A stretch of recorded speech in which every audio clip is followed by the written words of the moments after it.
What's going on, guys? This is Mr. Teej66's Movie Reviews. I am Mr. Teej66.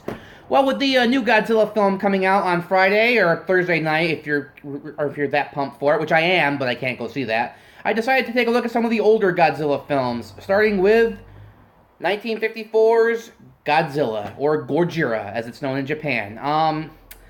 Still one of the great science fiction films of all time. It's a haunting nuclear war allegory because, of course, Japan is the only country in the world which had a nuclear bomb dropped on it, not once, but twice. And this movie was made only about 10 years after that, so you feel so much pain in this film. The plot, do I really need to say it, is fairly standard for a monster movie. A giant monster is mutated by radiation from atomic bomb fallouts or testing, and comes back to wreak havoc. Although, interestingly enough, they never actually really say that that's what caused the creature to, become, all mutated and screwed up. It's just a theory, and I think that's what's interesting watching this film again. They never say straight up, we have complete evidence that, the creature was mutated. It's just a theory. It's kind of going to become commonplace, of course. But if you watch the first film, they never really say that, which I think is really interesting.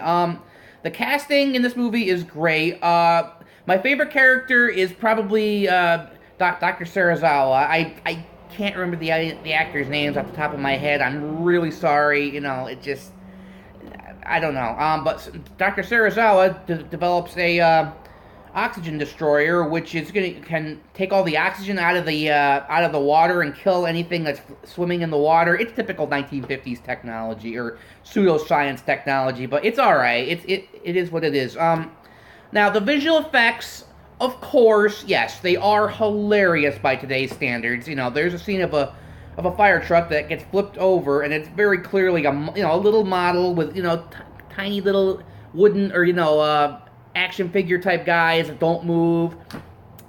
But if you can overlook it, the movie is still disturbing. Like, the black and white photography really helps this movie immensely. I mean, it really gives it this just documentary sort of feel, the scratchy, film. It gives it this documentary style reality to it where when he comes up out of the ocean, it's hard to explain, but I'm telling you, if you go with it and just, don't sit there and, on your high horse and go, it's just stupid, it's really fake.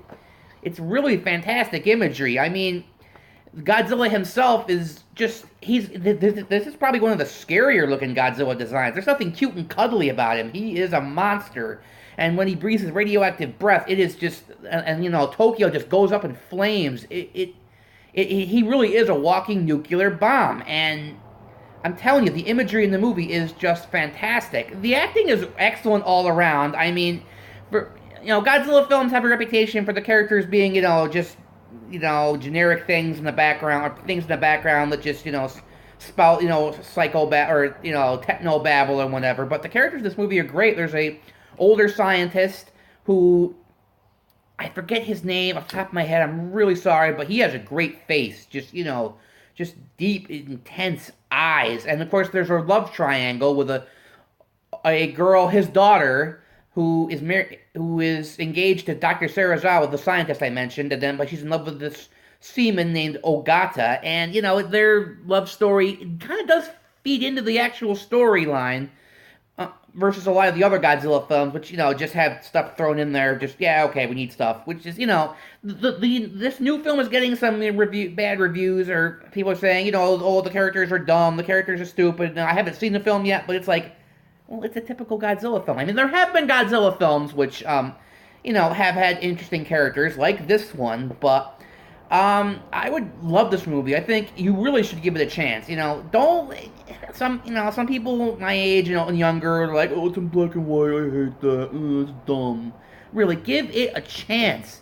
The music is fantastic. There's a lot of great, memorable imagery. The music especially, as I said, the music is great. There's a choir scene where they are mourning the loss of the dead and everyone who died. There's scenes with a mother, with her two children, clutching their children as Godzilla's about to come over, the building they're in and crush them. It's really heartbreaking stuff. To this day, this movie's great. So I would give it. I mean, flaws. I don't know. Some of the effects, yes, they're hilarious. They're kind of dated, but whatever. I don't really care. I would give this movie a 9.3. It's one of the most haunting science fiction films I've ever seen, and it's a great comment on, if we don't stop this, all this bloodshed, trying to fuck with nature and everything, it'll come back and bite us in the ass. And it never feels preachy, never feels it's shoving the message down your throat. It's entertainment as well, but I can see this movie scaring little kids. I mean, real little kids. Like, Godzilla is generally frightening in this film, but I would give it a 9.2, or what did I say, 9.2? 9.3.